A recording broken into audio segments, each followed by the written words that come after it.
Hello everyone. I wanted to make a brief video. Something was on the top of my mind to talk about. Currently I'm reading this publication biography of William James.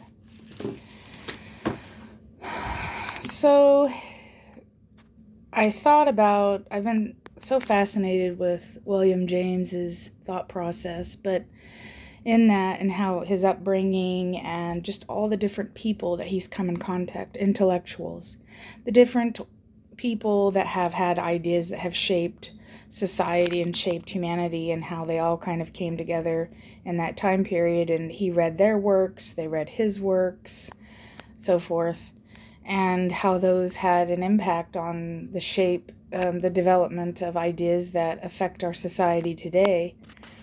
And I don't know, it just got me thinking more about the way we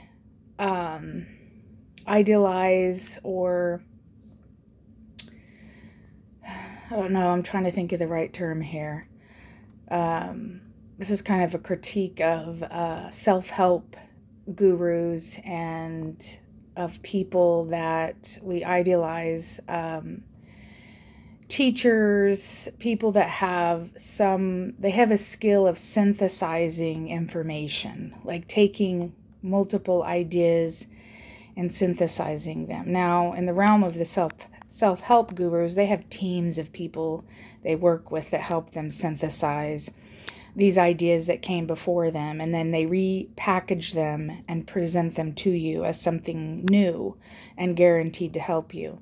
Now, in the case of a teacher, that's a little different. Teachers are synthesizing ideas and thoughts, and then they're sharing them with you in a setting where the intention is to help you, in a classroom setting or so forth. And so their intention is to help you, to encourage you, and then inspire you to go and search yourself. And there's no, like, in a sense, there's no I have access and you have to get through me to get the access to this. They're like, no, it's right here. This is where I got it. And so I don't know, like, if I'm going to idealize anybody, it would have to be like a teacher, like an elementary teacher or a professor in a university. In terms of what they do, because it's not their goal, if they're very good, is to teach you how to think and to teach you to question them and to question these ideas that they're sharing with you. A self-help guru or coach is primarily concerned with you as a customer, and their goal is to get you just to take what they're giving you, swallow it, use it, and if it doesn't work, if this formula that I created based off all these ideas that have come before us that are easily accessible to you, and I've synthesized them with my team to have you swallow this pill and it's going to work for you. And if it doesn't work for you, well, then it's your fault. You're the problem. You didn't understand my method. So therefore, you need to go back and purchase this next level or this other level over here because you're the problem. And that's why I'm going to advocate for I wouldn't say traditional university education or school education. I do think I'm a big self-directed learner myself, only because I went to school and I acquired a degree through a college. And I learned a lot in that process about learning in general. And because my degree's in psychology, I learned a lot about learning in general. And then I just started seeing all these ideas. Someone took the ideas and based them and turned them into something else or built upon them. And when I saw that, I saw, wow, okay, so all I really need to do to get a better understanding is to dig back far enough and pull up these texts and read them, and build myself a curriculum or a structure or a plan that would help me.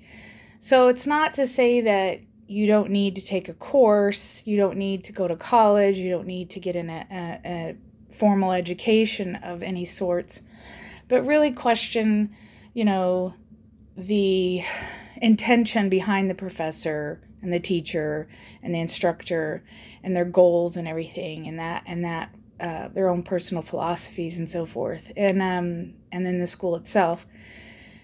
But I really caution, and I really, really warn against these predatory self-help gurus, and I'm not going to name any. I have 2 or 3 in mind, but their goal is to get customers and keep customers, and their goal is to not really develop you to where you don't need their services anymore.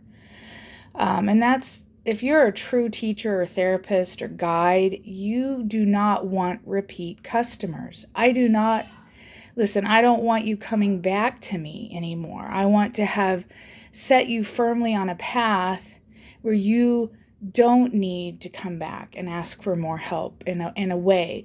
It's not that's, sure, you're going to encounter maybe something else that's more difficult, and you may need further assistance in that different situation.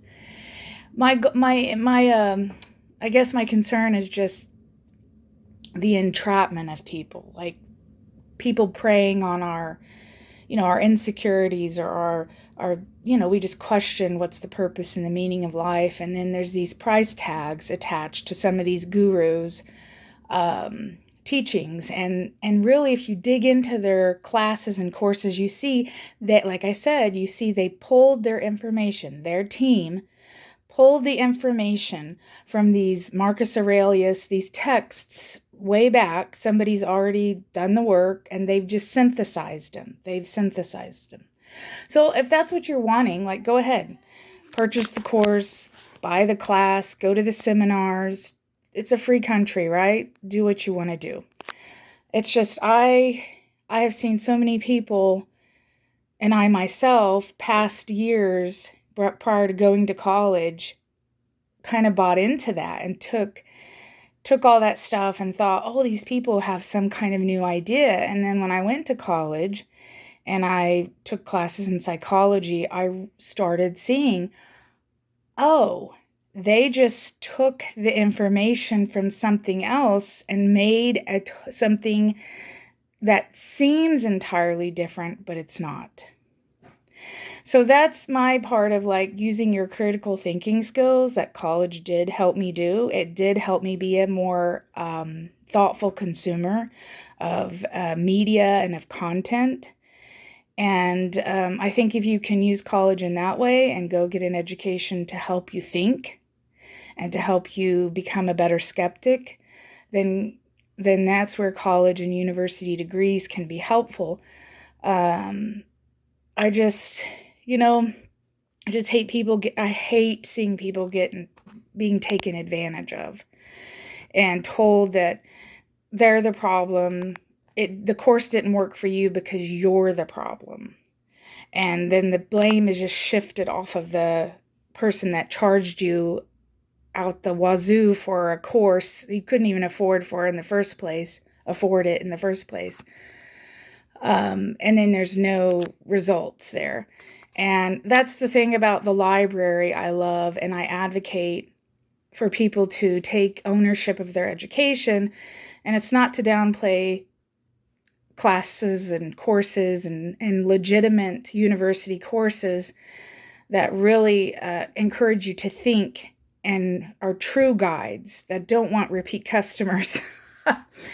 But the library there's no finish line per se. There's just, you go in there, all these books, years and centuries of accumulated wisdom and folly from humans.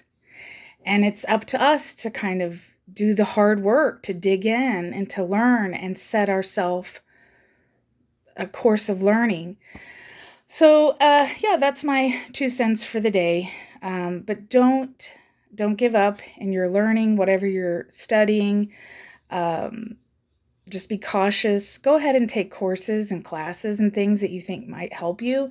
I'm a big advocate of community colleges. I love those. I love, universities in terms of the classes I've taken. A lot of them just in psychology have been personally fulfilling to me, and helpful, and how they've taught me to think and reevaluate things that I am told to believe. And I can now say, I don't know, let me do my checklist and dig in here and see where this idea originated from.